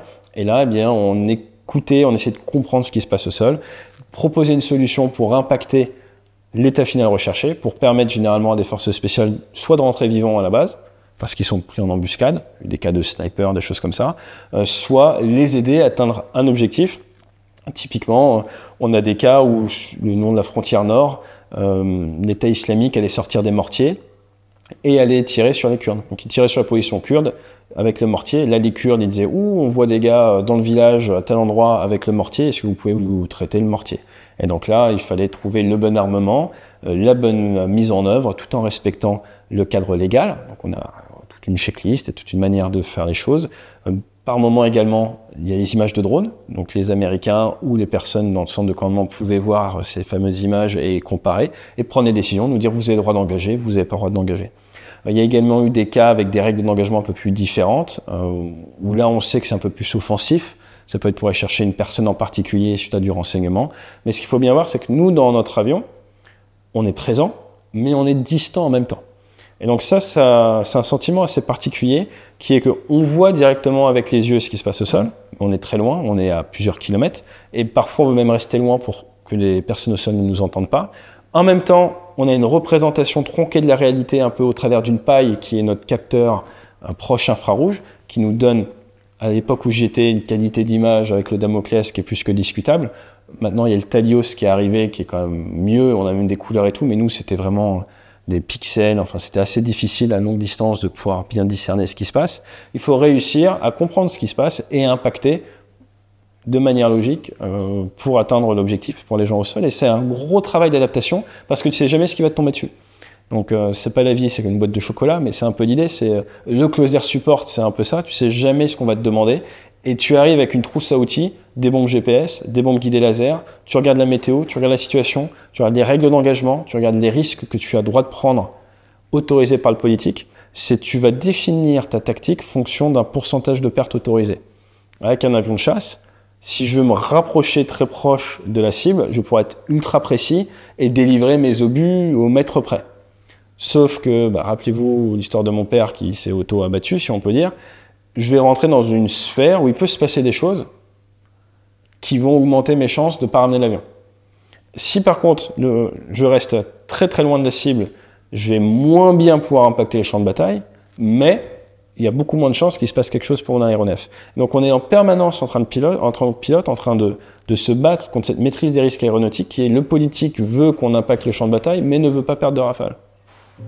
On ne veut pas perdre des forces spéciales au sol, alliées ou autres, mais en même temps, eh bien, on ne veut pas perdre un Rafale. Donc tu es en permanence en train de jouer avec un cadre d'emploi de ton aéronef qui n'est pas celui que tu aimerais faire, qui n'est pas le plein emploi de l'aéronef, mais auquel tu es obligé, avec discipline, de te restreindre pour rester aligné, tout simplement, à la volonté du politique, qui est élu par le peuple, et donc à ton donneur d'ordre, qui est la nation française. Et ça, c'est un côté frustrant pour le combattant, qui est important d'intellectualiser, parce qu'il ne s'agit pas, exactement comme un entraînement, d'aller peut-être perdre un Rafale pour, ça se trouve, déloger un sniper qui va tuer personne. Mais on ne sait pas encore à ce moment-là. Donc il y a un côté frustrant, et tu sais où tu te rends compte que toutes les frustrations que tu as eues en école, au final, elles ont une vertu pédagogique, voulue ou non, je ne sais pas, mais elles te forment le caractère, elles te forment même ta manière de t'auto-vendre la réalité, de manière à rester bien aligné à l'objectif et faire ce qu'on attend de toi. Parce qu'au final, tous les pilotes, on est quoi? On est des personnes qui à un moment ont signé un papier pour se porter volontaire, pour essayer d'incarner une fonction au service de la France. Et on a la chance que le pays investit sur nous, mais derrière, d'une certaine manière, le pays s'en fiche de qui on est. C'est-à-dire que le champ de bataille s'en fiche de qui on est. Ce n'est pas Pierre-Henri Chuet qui va impacter le champ de bataille avec les règles d'engagement qu'il a décidé le jour J. Même s'il peut y avoir un côté frustrant derrière ça. Et tu peux vite mal comprendre ce qui se passe du fait de cette distance physique réelle, mais en même temps, tu es quand même assez proche. Nous, on a eu un cas où on a cru faire des pertes civiles. On a cru que notre bombe était tombée quelques centaines de mètres courts. Et pendant plusieurs heures, on a vraiment cru qu'une bombe de 250 kg était tombée dans un village. Et donc là, d'un point de vue émotionnel, d'un point de vue gestion de la mission, toutes ces choses-là, c'est assez impactant. Et la compartimentalisation, c'est ce qui te permet de revenir vivant à bord, parce que c'est ce qui te permet de te redynamiser, te réaligner à ce qui est important lors de l'appontage. Et au final, la bombe est tombée sur l'objectif, mais elle n'a pas explosé. Et donc au moment où cette bombe qui n'a pas explosé, mon équipier qui l'a guidé laser, moi j'étais en train de gérer une autre frappe à ce moment-là, zoom out et il voit une colonne de fumée sur le village. Et son cerveau dit « Ah bah colonne de fumée égale explosion, c'est forcément ma bombe ». Et donc il me rend compte, ma bombe est tombée sur le village. Donc moi j'arrive, je dis « Qu'est-ce qui se passe et tout ?» J'étais sur d'autres frappes. Et on rend compte, l'état-major nous dit les dumb et dumber, vous quittez ma zone de combat, vous rentrez au bateau. Et là, tu as toute une prise en compte de l'équipier qui est persuadé d'avoir fait des dommages collatéraux à faire, qui n'est pas facile. Et donc un peu du coaching où tu lui parles tout ça, tu expliques qu'en plus c'était moi qui étais responsable de la patrouille, c'est ma patrouille, c'est moi qui l'ai tasqué, tous ces trucs-là. Et on a débriefé, on a regardé les images, on a vu avec les images de drone et tout, et la bombe a tapé, mais n'a pas explosé. L'armement n'a pas 100% de pourcentage de réussite, que ce soit la GBU-12, donc de la bombe de 250 kg guidée laser, l'A2SM. Alors ça marche bien, l'A2SM. Là, de mémoire, je ne me rappelle pas de cas où ils n'ont pas fonctionné, mais la GBU-12, oui. Une Scalp, nous on parle beaucoup dans les médias en ce moment. Ouais, j'ai participé, alors j'étais nounou, mais à un raid où un Scalp de l'armée de l'air n'a pas fonctionné. Le camp d'en face a dit qu'il l'avait abattu, mais ça a un défaut. Mais il n'y a aucun armement qui fonctionne 100% des cas. Et ce qui est intéressant, c'est qu'on n'avait pas intellectualisé comment réagir et si notre bombe n'explose pas ou si on n'observe pas d'explosion. Au niveau des vols un petit peu, on va dire, qui m'ont marqué, il y avait une mission sympa où j'étais équipier ce jour-là. Alors des fois, moi j'étais sous-chef de patrouille pendant les opérations. Donc des fois tu peux leader un vol de 2, mais des fois tu peux également, en tant que sous-chef de patrouille, être numéro 2. Ce qui n'est pas plus mal, hein, c'est sympa, ça change et ça permet aussi de continuer à être un bon équipier, ça raligne un peu les gyroscopes. Et ce jour-là, j'étais équipier, on fait un vol avec pas mal d'interactions avec les Canadiens. Il y avait un tanker canadien, donc un avion ravitailleur canadien, et moi j'étais tout content parce que j'étais là, ouais, copain, j'ai le passeport. Et je vais ravitailler sur le tanker canadien. C'était pas facile parce que c'était sur un 330, donc c'était en bout d'aile, et il y avait beaucoup de turbulences, donc il y avait le panier qui bougeait sur une amplitude absolument monstrueuse. Alors, ce qu'il faut savoir, c'est que sur les ailes des grands avions de ligne, ça bouge énormément. Un 747, si tu regardes l'amplitude max que peut faire le bout d'aile, c'est quasiment, je crois que c'est 8 mètres avant de casser ou 10 mètres avant de casser. C'est absolument énorme. Mais sur 330, c'est pareil, c'est plus de 6 mètres. Donc tu te doutes bien que si l'aile, elle peut bouger, donc elle peut bouger de 6 mètres, hein, mais au moins de 3-4 mètres, et qu'il y a un tuyau accroché derrière, et que le tuyau est très long, il fait plusieurs dizaines de mètres, ton tuyau, il va faire ouh, il va bouger quoi. Et donc ce jour-là, il fallait être patient parce qu'on voulait ravitailler et le tuyau, il avait décidé autrement. Donc c'était une grande soirée, c'était sympa. Et ce qui marche bien, c'est quand l'avion part en virage. Si le tanker part en virage, ça crée une force G, forcément. Donc tu sais, au moment où il va partir un peu en virage, au moment où il va commencer à tirer, alors on est sur du 1,2 G, 1,1 G, ça risque de le stabiliser quelques secondes et à ce moment-là, tu rentres.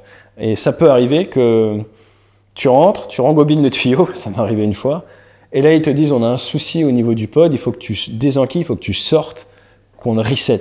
Et là, je me rappelle une fois ça m'est arrivé, j'ai dit non, non, no way, non, non, non.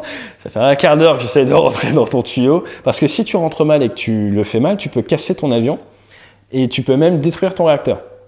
Donc c'est pas top, donc il faut vraiment faire attention. Et de nuit, hein, c'est des grands moments. Et donc je voulais pas sortir, et ils ont dû me dire non mais en fait là, ça transfère pas, il y a vraiment pas le choix. Bon ok. Et toi tu as un pétrole minimum à respecter, bref tu as pas mal de contraintes. Toujours est-il, ce jour-là, grosse interaction avec les Canadiens, vol assez fatigant. Et là j'apprends qu'on va aider des forces spéciales canadiennes dans le nord de l'Irak. Donc je suis tout content, je visualise le bûcheron là, avec sa grosse beubare et tout. Et donc il nous file des coordonnées et il me dit heavy machine gun dans un bâtiment, traite telles coordonnées et tout. Et c'était assez facile pour moi, c'était de la bombe GPS. Donc la bombe GPS, pour faire simple, c'est on te donne les coordonnées, règle de base, tu prends un crayon, ça marche bien. Tu notes les coordonnées au crayon, comme ça elles iront nulle part. Si tu les mets dans l'informatique quelque part, tu peux les perdre. Donc tu mets les coordonnées sur ta keyboard. Ok, dans la foulée, tu ouvres la page création d'un objectif, tu tapes les coordonnées, tu read back les coordonnées si tu as été rapide, soit en lisant là, soit là, ça dépend, mais tu redonnes les coordonnées, ça tu confirmes que tu as les bonnes, et ensuite tu transfères ces coordonnées dans la munition. Tu dois manœuvrer ton avion pour venir te mettre dans le domaine de tir de la munition. Donc là, il faut qu'il y ait une bonne constellation satellite. Normalement, tu as vérifié en amont, il te faut une certaine vitesse, une certaine distance, tous ces trucs-là. Et toi, ton objectif, là, normalement, c'est quand même, si tu n'as pas donné de contrainte particulière, c'est de réduire le temps avant de pouvoir tirer. Le but, c'est toujours pareil, time to kill. Tu veux faire la livraison Amazon la plus rapide de l'histoire des livraisons. Donc là, j'ai une grosse pression, c'était les Canadiens, et je voulais vraiment leur montrer que, tabernacle, que j'étais là pour les aider. Et donc du coup, je ne sais pas comment je fais ma sauce, mais je note, je rentre le truc, je suis en virage, j'avais tout anticipé. À ce moment-là, j'ai plus d'expérience aussi sur le théâtre. Et là, à peine on finit le readback, je lui dis in hot. Ce qui veut dire, en gros, j'arrive, je suis prêt. Et il me restait plus que, je crois, le panel readback à faire, je sais plus exactement, mais j'avais quasiment fini. Et j'étais prêt à tirer, quoi. Et là, le mec, il me fait, ah, stand by, stand by, stand by. Je mets le WAG. Je fais ah ok d'accord, et j'ai cette image dans ma tête, et après c'est la manière dont se construisent les souvenirs, ça se trouve, mais c'est vraiment l'image qui m'est restée de ce vol là, c'est d'imaginer ce Canadien en train de ramper, ou je sais pas où il était, je sais pas ce qu'il faisait, j'en ai aucune idée, je vais jamais parler après, mais en train de se dire genre tabernacle qui devait être à l'intérieur, donc du volume dangereux de ma munition, qui était pas du tout prêt, et ça se trouve c'est pas du tout ça l'histoire, mais moi à ce moment-là dans mon avion, j'ai eu ce flash et je vois le mec là en train de s'éloigner en pestant avec des jurons québécois ou je sais pas quoi, parce que je suis arrivé beaucoup plus rapidement que ce qu'on fait d'habitude, et donc moi j'ai refait un tour, ça m'a coûté du pétrole en plus, c'est tout faux pour moi, et je me représente et là je fais la frappe, et dans la foulée il me donne le body count, donc c'était petite, j'avais pas été prévenu, je sais pas qui faisait ça en Irak au début, j'en ai pas entendu parler, en fait tu fais ta frappe et après derrière, très peu de temps après, ils te disent le nombre de mecs que tu as tué. Et parfois, tu dis, tiens, répète, t'as dit quoi? Et c'est pas standard. Je sais pas si c'est, on peut appeler de la professional courtesy, genre de l'étiquette professionnelle, mais c'est un truc qu'ils faisaient. Et ce qui, du coup, pour moi, voulait dire que les mecs allaient voir plus ou moins rapidement derrière, donc étaient effectivement pas loin dans ces cas-là. Et donc j'ai vraiment cette image voilà, de l'appui avec les Canadiens qui m'a marqué. C'est la seule fois où on m'a dit attends. Et c'était pour du heavy machine gun dans un bâtiment. Ouais. Moi, il y a une phrase que j'aime beaucoup, c'est « Es-tu prêt à vivre avec les conséquences de ton manque de préparation ?» Comment est-ce que j'avais intellectualisé ça? C'est en fait au combat, ou dans l'avion, hein, parce que dès que tout le monde dans l'avion, c'est un peu la guerre, mais c'est tu peux être amené à prendre des décisions, et ces décisions, il faudra être prêt à vivre avec. On s'est rendu compte que malheureusement, quand il y a des accidents ou autres, les personnes les plus embêtées, c'est pas celles qui décèdent, c'est celles qui restent. Typiquement, tu pars en vol à deux, ton équipier, il se fait abattre, il se retrouve au sol. Tu es censé faire une passe, on va dire à 40 degrés, entre les nuages pour pouvoir détruire le pick-up de terroristes qui vient de récupérer. Tu t'es pas entraîné au pass à 40 degrés parce que le chef a dit 30 degrés ça suffit, et puis tu t'es dit oui, il a raison, la probabilité que j'ai besoin de me faufiler entre les nuages est très faible, je fais pas de 40 degrés. Le jour arrive, il faut faire une 45 degrés entre les nuages pour le sauver. tu arrives à 45 degrés, tu t'es pas entraîné, alors que tu avais le droit, hein, mais tu t'es pas entraîné au simu ou autre, tu n'arrives pas à faire ta passe, tu loupes ton tir, ton équipier se fait prendre par les terroristes et tu le retrouves à cramer sur YouTube quelques semaines après, bah, es-tu prêt à vivre avec les conséquences de ton manque de préparation?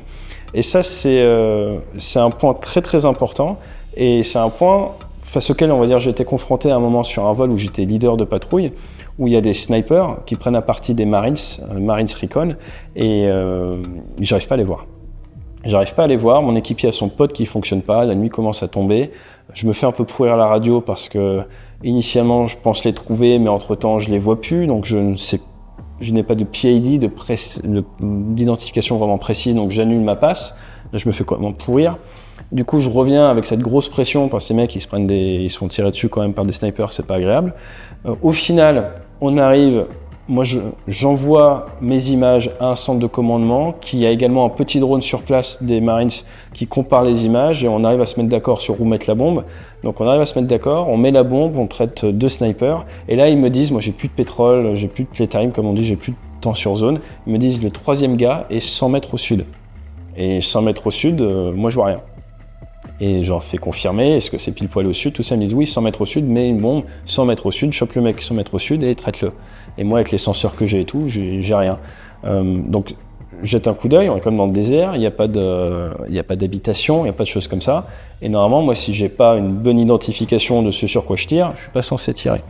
Et donc, du coup, je fais à peu près comme ça. Ok, donc la cible que j'ai tapée, elle était là. 100 mètres au sud, ça devrait être là. Et au final, la bombe, elle tombe, c'est une 250 kg. Je la guide sur 2 mètres à gauche du mec. Donc, vu la taille de la bombe, 2 mètres à gauche, c'est bon. J'ai eu le débriefing précis parce que j'ai un collègue pilote qui s'était dérouté en Irak, qui avait fini à Erbil et qui était au centre à ce moment-là et qui a vu toutes les opérations, les images et tout, et qui est venu sur le porte-avions 2 jours après, qui m'a tout raconté. Et donc il m'a dit, cette bombe-là, elle a fait 2 mètres gauche. Donc mission accomplie, pas grâce à moi, mais c'était pas son jour.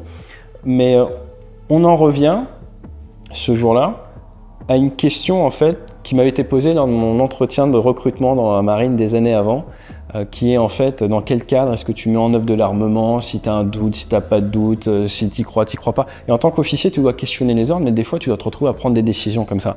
Tant que tu respectes le cadre d'emploi et le droit international, et c'est quand même assez vaste comme cadre, tu vas être jugé par résultat. Et ce qui fait la différence entre un tocard et un héros, souvent, c'est juste le résultat. Parce que ce mec qui fait un truc absolument incroyablement stupide, mais qui marche, un peu comme dans le business ou dans les startups, tu dis putain, ce mec-là, c'est un génie.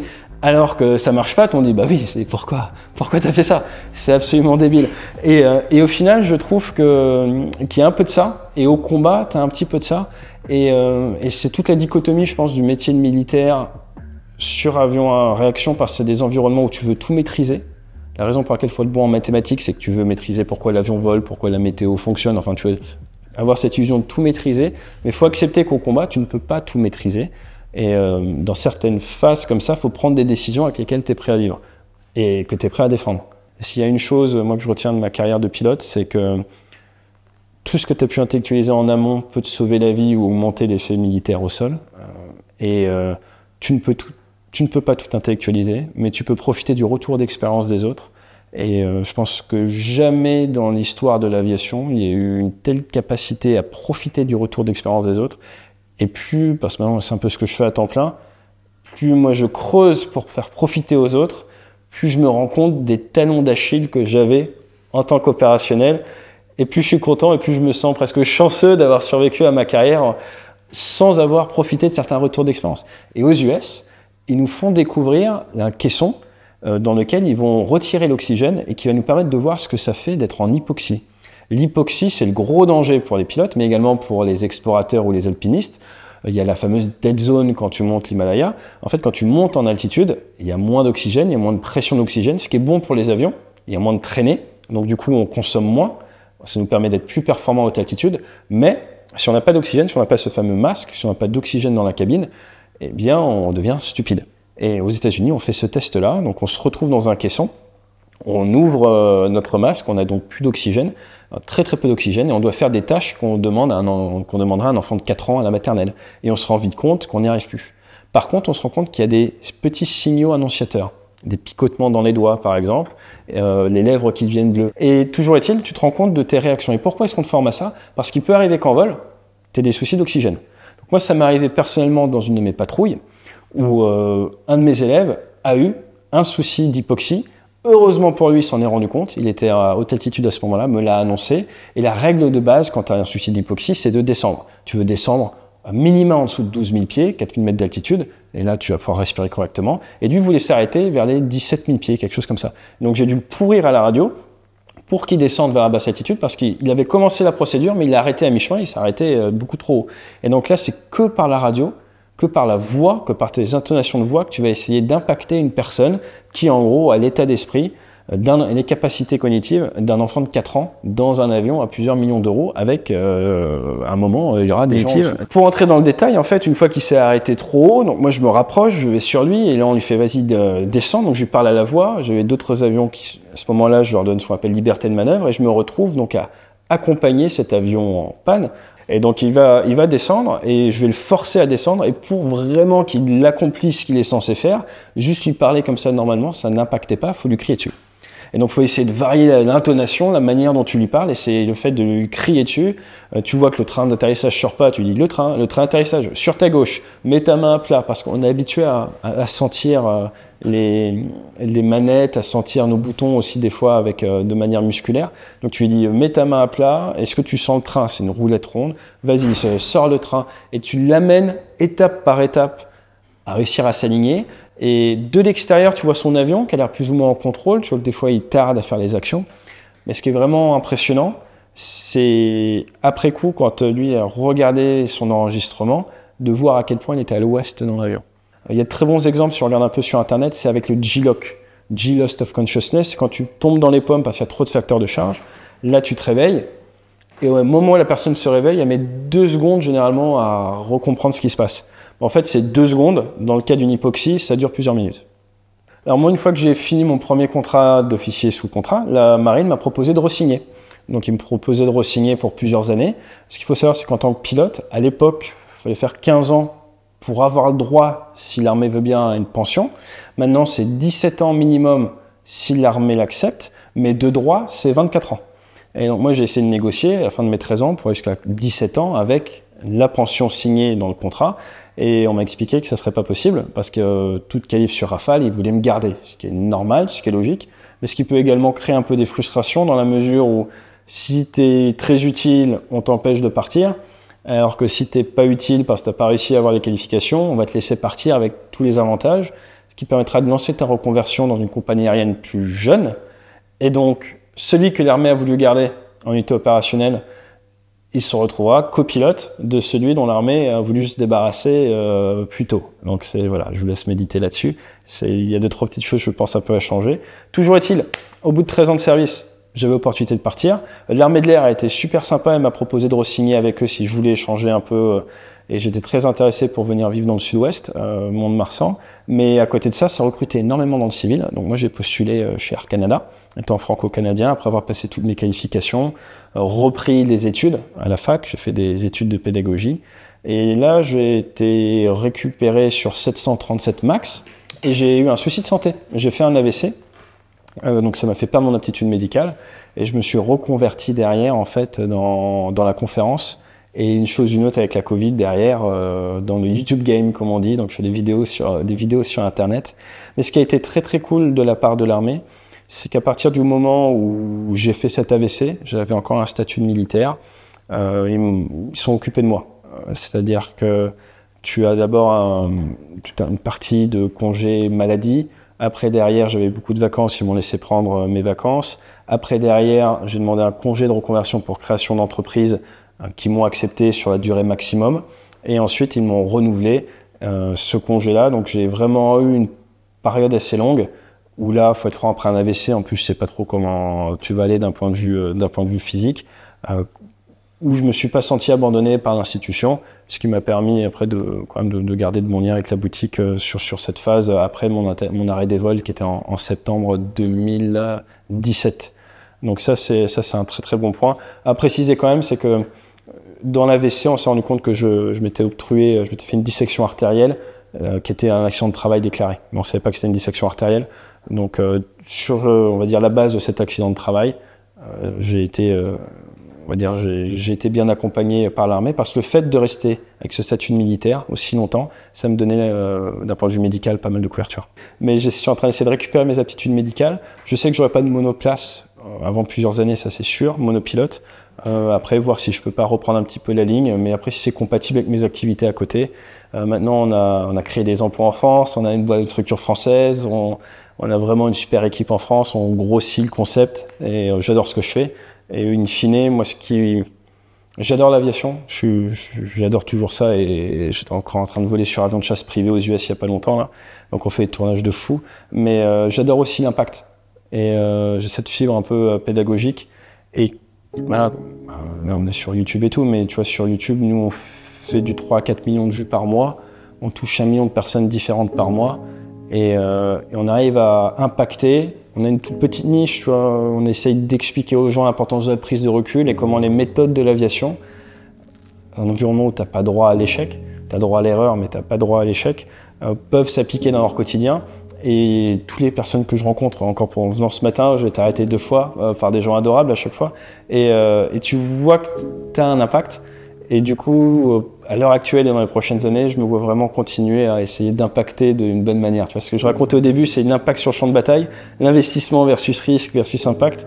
Et là maintenant, grâce à la digitalisation, tu impactes des milliers de personnes. On s'est donné une petite mission dans l'équipe, dans la boîte, hein, chez Debrief, c'est de faire 10 000 commandants de bord par an. Et un commandant de bord, c'est l'état d'esprit. Donc, entre les vidéos, l'état d'esprit, les bouquins, les cours, les machins, amener les gens à prendre cet état d'esprit qui sont commandants de bord de leur propre aéronef. Parce qu'au final, moi, c'est ce que j'ai compris quand j'ai fait l'AVC, c'est que très discipliné, très carré, tout ce qu'on veut, quand on confie un avion à 100 millions d'euros, j'ai presque envie de dire c'est facile. Si demain on vous donne une Bugatti en location, vous allez faire attention, vous n'allez pas faire n'importe quoi avec, parce que vous donnez de la valeur à cette machine. Sauf en tout cas moi, je ne donnais pas vraiment de valeur à mon propre aéronef.